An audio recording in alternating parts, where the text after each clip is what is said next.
வாழ்க வளமுடன். ஓம் ஸ்ரீ சாய்ராம். மீண்டும் ஒரு பதிவில் சந்திப்பது மகிழ்ச்சியை அளிக்கிறது. சிக்கல்கள், அது இடியாப்ப சிக்கல் அப்படி சொல்லிக்கலாம். இடியாப்ப சிக்கல்னா என்ன?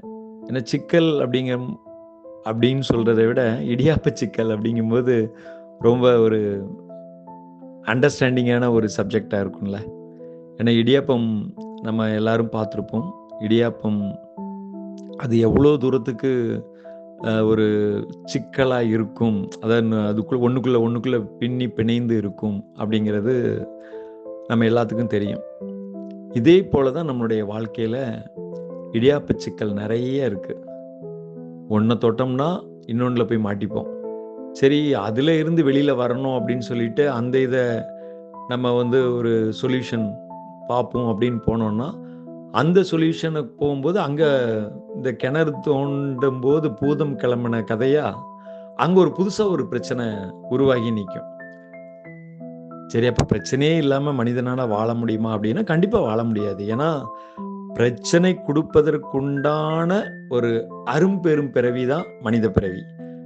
மனித பிறவியில் நம்ம இருக்கிற பட்சத்தில் பிரச்சனைகள் தான் அதிகமாக இருக்கும். ஒரு 98% நம்ம எடுத்துக்கலாம், பிரச்சனையோடு தான் வாழ்ந்துட்டு இருப்போம். யாராவது பிரச்சனை இல்லாமல் வாழ்ந்தாங்க அப்படின்னு ஏதாவது சரித்திரம் இருக்கா அப்படின்னா இல்லைன்னு தான் சொல்ல முடியும். ஈவன் கிருஷ்ண பரமாத்மா மகாபாரத அந்த யுத்தத்தில் எத்தனை பிரச்சனைகளை கையாண்டாரு. ஏன்னா அவர் கையாண்ட விதம், அவருக்கு கிடைச்ச நுட்பம், அந்த நுட்பத்தின் அந்த டிவைனை உணர்ந்ததுனால, அந்த இறைவனை உணர்ந்ததுனால, இறைவனாகவே மாறி நின்னதுனால, அவருக்குள்ள பல நுட்பங்கள் வெளிப்படுத்தப்பட்டதுனால அந்த நுட்பத்தை அவர் அந்த மகாபாரத யுத்தத்தில் அதை உபயோகப்படுத்தினதுனால அவர் ஒரு அவதார புருஷராக அந்த இடத்துல நின்னாங்க. ஆனால் அவர் பிரச்சனையை எதிர்கொள்வதற்கு தயங்கலை. அதை பிரச்சனையை பார்த்து பயப்படலை. ஏன்னா அவதார புருஷர் அப்படிங்கிறோம். ஏன்னா அந்த தைரியம் அந்த டிவைனை உணர்ந்ததுனால, அந்த டிவைன் தைரியத்தினால தான் அந்த பிரச்சனையை மிக இலகுவாக எல்லாத்தையுமே கையாண்டாரு. அதே போல நம்ம அந்த டிவைனோட ஆற்றலின் குடையின் கீழ் இருந்தோம் அப்படின்னா, அந்த டிவைனோட கனெக்டிவிட்டியில இருந்தோம் அப்படின்னா, அந்த டிவைன் கனெக்டிவிட்டினா வேற ஒன்றும் இல்லை, இந்த பிரபஞ்ச சக்தியோட கனெக்டிவிட்டி. அதில் இருக்கின்ற பட்சத்தில் நம்ம பிரச்சனைகளை மிக எளிதாக, அதாவது இடியாப்ப சிக்கல், வாழ்க்கையில் ஏற்படக்கூடிய அந்த இடியாப்பல் சிக்கல்களை ரொம்ப மிக எளிதாக நம்ம எதிர்கொள்ள முடியும்.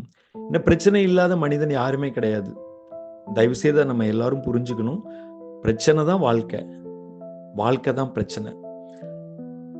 அப்போ ஒரு சில விஷயங்கள் நம்ம எதிர்பார்த்த மாதிரி நடக்கின்ற பட்சத்தில் நம்மளுக்கு இன்பமா தோன்றுது. அதுவும் சனம்தான்.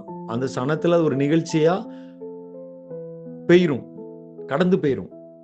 அதுக்கப்புறம் மீண்டும் ஒரு புதிய நிகழ்ச்சி ஒன்று வரும், அதாவது புதிய பிரச்சனை ஒன்று வரும். அந்த பிரச்சனையை எதிர்கொள்வது எப்படின்னு சொல்லிட்டு தோண்டு போயிருப்போம். அப்ப நேத்து வரைக்கும் ரொம்ப சந்தோஷமா இருந்த மனநிலை இன்னைக்கு ஏன் இல்லை அப்படின்னா, இன்னைக்கு நமக்கு எதிர்பார்த்த மாதிரி நடக்கல, அதனால இல்லை. அப்படி வாழ்க்கை ஃபுல்லா அப்படித்தானே. ஒரு பரீட்சை இருக்கு, 10th 90% நம்ம மார்க் எதிர்பார்க்கிறோம். ஒரு உதாரணத்துக்கு எடுத்துட்டோம், அப்போ பயங்கர ஹாப்பியா இருப்போம்.